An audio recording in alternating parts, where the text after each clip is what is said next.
Assalamu alaikum wa rahmatullahi wa barakatuh. Hello everyone. I hope you are fit and fine. This is Taskin. Today my topic is we are Muslim. We are Muslim. We follow Islam. It means we follow the orders of Allah.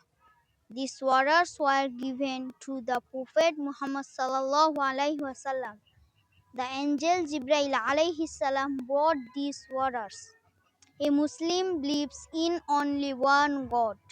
He believes that Allah is the Creator. Allah created everything. He is the Lord of all the worlds. He is merciful. He is Master of the Day of Judgment. We worship Him alone.